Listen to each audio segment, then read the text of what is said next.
Hello, പത്തരമാറ്റിൻ്റെ പുതിയ വിശേഷത്തിലേക്ക് എല്ലാവർക്കും സ്വാഗതം. അങ്ങനെ ആദർശ് വേണുവിനെ കാണാൻ പോകുന്നുണ്ട്. എന്നിട്ട് എല്ലാ കാര്യങ്ങളും പറയുന്നുണ്ട്. എന്നിട്ട് വേണു പറയുന്നുണ്ട്, എൻ്റെ ആദർശേ, സ്വന്തം അനിയൻ്റെ തെറ്റുകൾ കാണാതെ അനാമിക മോളെ വെറുതെ വിമർശിക്കരുത്. കല്യാണം കഴിഞ്ഞ നാൾ മുതൽ അവരെങ്ങനെയാണ് കഴിയുന്നത് എന്ന് ആദർശിനോട് അനി പറഞ്ഞു കാണില്ല. എങ്കിലും ഞങ്ങളുടെ മോള് ഞങ്ങളോട് എല്ലാം പറഞ്ഞിട്ടുണ്ട്. മാന്യമായിട്ട് ആ വീട്ടിലേക്ക് മരുമകളായി വന്നത് ഞങ്ങളുടെ മോളാണ്. അതുകൊണ്ട് തന്നെ നിങ്ങളും വലിയ മണിയറയൊക്കെ അവൾക്ക് വേണ്ടി നിങ്ങൾ ഒരുക്കിയത്. പക്ഷെ പാലുമായി ചെന്ന അവളുടെ നേരെ മുഖം തിരിക്കുകയാണ് അനി ചെയ്തത്. നിങ്ങൾക്ക് അവളെ വേണ്ടെങ്കിൽ അവളെ ഞങ്ങളുടെ വീട്ടിൽ കൊണ്ടാക്കിയേക്ക്. അപ്പോൾ ആദർശ് പറയുന്നുണ്ട്, അനന്തപുരിയിൽ കല്യാണം കഴിഞ്ഞ പെൺകുട്ടികളെ തിരിച്ച് വീട്ടിൽ കൊണ്ടാക്കുന്ന പരിപാടിയൊന്നും ഞങ്ങൾക്കില്ല. അതുകൊണ്ട് എത്രയും പെട്ടെന്ന് ഈ പ്രശ്നത്തിന് നിങ്ങൾ പരിഹാരം കാണണം എന്ന് പറയുന്നുണ്ട്. പിന്നെ വേണു പറയുന്നുണ്ട്, ഒരു കാര്യം ചെയ്യ്, ആദർശിൻ്റെ അനിയനെ നന്നായി ഉപദേശിക്കുക. ഞങ്ങളുടെ മോളെയും ഉപദേശിക്കാം.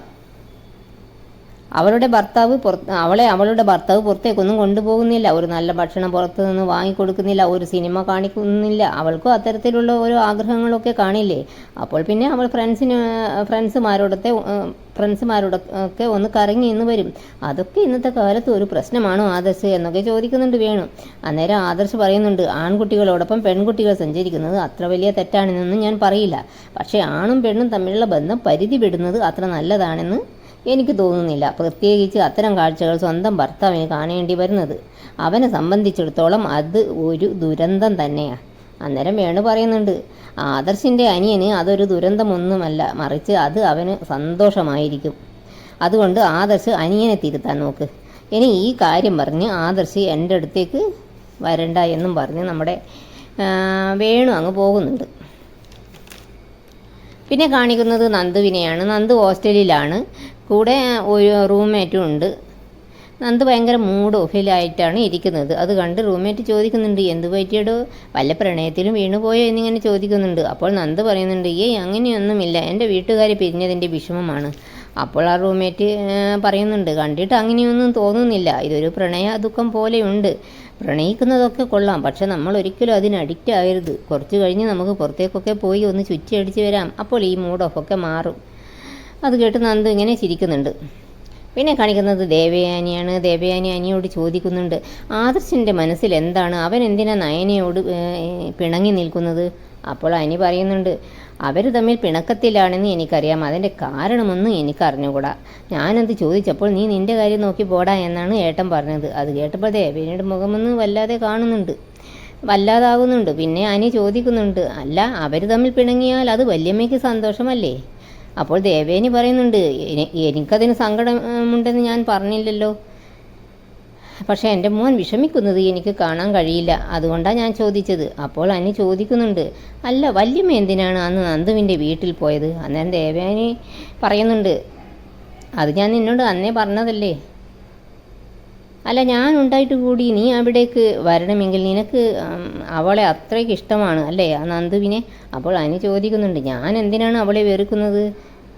അന്നേരം ദേവയാനി പറയുന്നുണ്ട്, സ്വന്തം ഭാര്യയ്ക്ക് മനസ്സമാധാനം കിട്ടുന്നെങ്കിൽ അവളെ വെറുക്കുന്നത് തന്നെയാണ് നല്ലത്. അപ്പോൾ അനി പറയുന്നുണ്ട്, എനിക്ക് മനസ്സമാധാനം തരാത്ത ഭാര്യയ്ക്ക് ഞാൻ എന്തിനാ മനസ്സമാധാനം കൊടുക്കണം?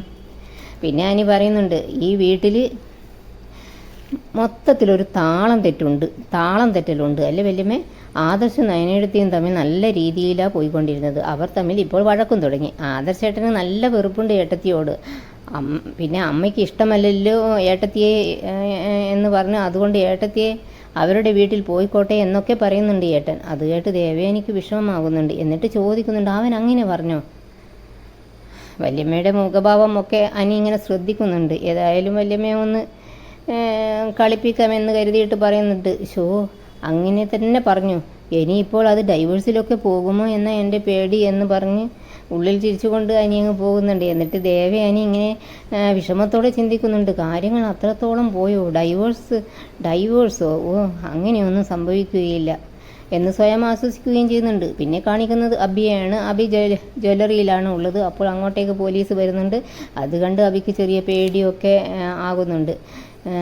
അങ്ങനെ പോലീസ് ആദർശിനെ കാണുന്നുണ്ട്. എന്നിട്ട് പറയുന്നുണ്ട് കോഴിക്കോട്ട് എയർപോർട്ട് വഴി 1 മാസം മുമ്പ് കുറേ സ്വർണ്ണ ബിസ്ക്കറ്റ് കടത്തിയതായി ഒരു മെസ്സേജ് ഇൻ്റലിജൻസ് പാസ് ചെയ്തിട്ടുണ്ട്. അതിൻ്റെ അടിസ്ഥാനത്തിൽ ഒരു അന്വേഷണം നടത്തുന്നുണ്ട്. അപ്പോൾ ആദർശ് പറയുന്നുണ്ട്, ഇവിടെ അങ്ങനെ കള്ളക്കടത്ത് സ്വർണ്ണമൊന്നും വരാറില്ല സാർ. അറിയാം, മൂർത്തീസ് ജ്വല്ലറിയെക്കുറിച്ച് നല്ല മതിപ്പാണ്. പക്ഷേ ഞങ്ങൾക്കൊരു ഇൻഫർമേഷൻ കിട്ടി. മൂർത്തീസ് ജ്വല്ലറിയുടെ ഏതോ ഒരു ബ്രാഞ്ചിൽ കള്ളക്കടത്ത് സ്വർണം വന്നിട്ടുണ്ടെന്ന്. ഇതുപോലൊരു വലിയ ജ്വല്ലറി ആകുമ്പോൾ ആഭരണമാക്കി പെട്ടെന്ന് സെയിൽ ചെയ്യാൻ കഴിയുമല്ലോ. അപ്പോൾ ആദർശ് പറയുന്നുണ്ട്, നിങ്ങൾ എന്താണ് സാർ പറയുന്നത്? മൂർത്തീസ് ജ്വല്ലറിയുടെ ചരിത്രത്തിൽ ഇന്നേ വരെ അങ്ങനെ ഒരു സംഭവം ഉണ്ടായിട്ടില്ല. ഞങ്ങൾ കൊടുക്കുന്ന സ്വർണത്തെപ്പോലെ പരിശുദ്ധമാണ് ഞങ്ങളുടെ ബിസിനസ്സും. അപ്പോൾ പോലീസും പറയുന്നുണ്ട്, അതൊക്കെ ശരിയാ, പക്ഷേ ഞങ്ങൾക്കൊരു ഇൻഫർമേഷൻ കിട്ടിയ സ്ഥിതിക്ക് ഞങ്ങൾക്ക് അന്വേഷിക്കാതിരിക്കാൻ പറ്റില്ലല്ലോ. അപ്പോൾ ആദർശ് പറയുന്നുണ്ട്, തീർച്ചയായും നിങ്ങൾ അന്വേഷിക്കണം. അങ്ങനെ ആരെങ്കിലും തിരിമറി ചെയ്യുന്നുണ്ടെങ്കിൽ അവരെ കണ്ടുപിടിക്കുക തന്നെ വേണം. അതിപ്പോൾ എൻ്റെയും ആവശ്യമാണ്. പിന്നെ പോലീസ് പറയുന്നുണ്ട്, അന്വേഷണത്തിന് ചിലപ്പോൾ സ്റ്റാഫിനെയൊക്കെ വിളിക്കേണ്ടി വരും. അതും നിങ്ങളുടെ മറ്റ് ബ്രാഞ്ചിലൊക്കെ ഞങ്ങൾക്ക് പോകേണ്ടി വരും. ഞങ്ങളോടൊന്ന് സഹകരിക്കണമെന്ന് പറയുന്നുണ്ട്. അത് പറഞ്ഞിട്ട് പോലീസ് പോകുന്നുണ്ട്. ഏതായാലും അഭി ഭയങ്കര ടെൻഷനിലാണ്. ആദർശിൻ്റെ ക്യാബിനിലേക്ക് വരുന്നുണ്ട്. എന്നിട്ട് പോലീസ് വന്ന കാര്യത്തെപ്പറ്റി ചോദിക്കുന്നുണ്ട്. ആദർശ് എല്ലാം അഭിയോട് പറയുന്നുണ്ട്. എന്നിട്ട് അഭിയോട് ചോദിക്കുന്നുണ്ട്, നീ അങ്ങനെ എന്തെങ്കിലും തരികിട ഒപ്പിച്ചിട്ടുണ്ടോ? അന്നേരം അഭി പറയുന്നുണ്ട്, ഏട്ടൻ എന്തായി പറയുന്നത്? അപ്പോൾ ആദർശ് പറയുന്നുണ്ട്, ഇവിടെയുള്ള സ്റ്റാഫ് ആരും അങ്ങനെ ഒരു കള്ളത്തരം ചെയ്യില്ല എന്നാണ് എൻ്റെ വിശ്വാസം. പിന്നെ ആകെ കൂടി എനിക്ക് സംശയമുള്ളത് നിന്നെയാ. എടാ, വേറൊന്നും കൊണ്ടല്ല, നിന്നെ ഒരു ശമ്പളക്കാരനാക്കിയത് കൊണ്ട് നിനക്ക് നല്ല ദേഷ്യമുണ്ടെന്ന് എനിക്കറിയാം. അതുകൊണ്ട് കൂടുതൽ പണം ആഗ്രഹിച്ച് നീ ഇതൊക്കെ ചെയ്യാനുള്ള സാധ്യതയുണ്ട്. അന്നേരം അഭി പറയുന്നുണ്ട്, എൻ്റെ ഏട്ടനായതുകൊണ്ടും കമ്പനിയുടെ MD ആയതുകൊണ്ടും ഞാനിപ്പോൾ ഒന്നും പറയുന്നില്ല. എല്ലാവരെയും ഏട്ടന് വിശ്വാസമാണ്, എന്നെ ഒഴിച്ച് എന്നും പറഞ്ഞ് അഭി അവിടുന്ന് പോകുന്നുണ്ട്. പിന്നീട് ആദർശ് എല്ലാ സ്റ്റാഫിനെയും വിളിച്ച് പോലീസ് വന്ന കാര്യത്തെപ്പറ്റിയൊക്കെ പറയുന്നുണ്ട്.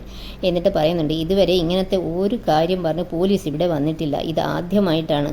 ആർക്കെങ്കിലും എന്തെങ്കിലും അബദ്ധം പറ്റിയിട്ടുണ്ടെങ്കിൽ അവർ ഈ സ്ഥാപനത്തിൽ ഉണ്ടാകില്ലെന്ന് മാത്രമല്ല, അവർക്ക് വലിയ നഷ്ടങ്ങൾ തന്നെ ഉണ്ടാകും. ഞങ്ങളെ അറിയുന്ന എല്ലാവർക്കും ഒരു സത്യം ബോധ്യപ്പെട്ടിട്ടുണ്ട് എന്നാണ് എൻ്റെ വിശ്വാസം. കമ്പനി ഇവിടെയുള്ള എല്ലാ സ്റ്റാഫിനോടും 100% ആത്മാർത്ഥത പുലർത്തിയിട്ടുണ്ട്. നിങ്ങളെ വെറും ഒരു ശമ്പളക്കാരനായിട്ടല്ല കണ്ടത്. നിങ്ങളുടെ വ്യക്തിപരമായ കഷ്ടങ്ങളിൽ പോലും കൂടെ നിന്നിട്ടുണ്ട്. അത്രത്തോളം നിങ്ങളെ ചേർത്ത് പിടിച്ചിട്ടുണ്ട്. എന്നിട്ടും നിങ്ങളിൽ ആരെങ്കിലും തെറ്റ് ചെയ്തിട്ടുണ്ടെങ്കിൽ അതിൻ്റെ ശിക്ഷയും വലുതായിരിക്കും. അവിടെ ആരോടും ഒരു കോംപ്രമൈസും ഉണ്ടാകില്ല. എന്നിട്ട് പുതിയ സ്റ്റാഫിൻ്റെയൊക്കെ ഡീറ്റെയിൽസ് ചോദിക്കുന്നുണ്ട് ആദർശ്. ഏതായാലും കള്ളം കണ്ടുപിടിക്കുമോ എന്ന ഭയം അഭിക്കും കൂടെ നിന്ന സ്റ്റാഫിനുമുണ്ട്. പിന്നെ കാണിക്കുന്നത് അനിയെയാണ്. അനി ഇങ്ങനെ നന്ദുവിനെ പറ്റി ഓർമ്മിക്കുന്നുണ്ട്. അവൾ എത്ര നല്ല കുട്ടിയാണ് എന്നൊക്കെ ചിന്തിക്കുന്നുണ്ട്. അപ്പോഴേക്കും അങ്ങോട്ടേക്ക് അനാമിക വരുന്നുണ്ട്. എന്നിട്ട് പറയുന്നുണ്ട്, സ്വന്തം അനിയനെ ഉപദേശിച്ച് നന്നാക്കാനൊന്നും അവൻ്റെ ഏട്ടന് പറ്റില്ല. പിന്നെ അന്യ പെൺകുട്ടിയെ ഉപദേശിച്ച് നന്നാക്കാൻ ശ്രമിക്കുന്നത്. കംപ്ലൈൻറ്റുമായി നിൻ്റെ ഏട്ടൻ എൻ്റെ അച്ഛനെ കാണാൻ പോയിരുന്നു. അപ്പോൾ അനി പറയുന്നുണ്ട്, നിന്നെ നന്നാക്കാനൊന്നും ഞാൻ പറഞ്ഞിട്ടില്ല. നീ എത്രയും വേഗത്തിൽ എൻ്റെ ജീവിതത്തിൽ നിന്നും പോകട്ടെ എന്നേ ഞാൻ ആഗ്രഹിച്ചിട്ടുള്ളൂ. അന്നേരം അനാമിക പറയുന്നുണ്ട്, ഞാൻ പോയേനെ, പക്ഷേ ഞാൻ പോയാൽ ആ നന്ദ് നിൻ്റെ ജീവിതത്തിൽ വരും. അത് എനിക്ക് സഹിക്കാൻ കഴിയില്ല. ബന്ധം പിരിഞ്ഞാൽ എൻ്റെ ജീവിതത്തിലേക്ക് ആര് വന്നാലും നിനക്കെന്താടിയെന്ന് ചോദിക്കുന്നുണ്ട് അനി. അങ്ങനെ അവർ ഒന്നും രണ്ടും പറഞ്ഞ് അങ്ങോട്ടും ഇങ്ങോട്ടും തമ്മിൽ വഴക്കടിക്കുന്നുണ്ട്. ഇതോടെ ഇന്നത്തെ എപ്പിസോഡ് അവസാനിക്കുന്നു. നിങ്ങൾക്കെല്ലാവർക്കും ഈ വീഡിയോ ഇഷ്ടപ്പെടുമെന്ന് വിശ്വസിക്കുന്നു. ഇഷ്ടപ്പെട്ട സബ്സ്ക്രൈബ്, ലൈക്ക് ചെയ്യാൻ മറക്കല്ലേ. Thanks for watching.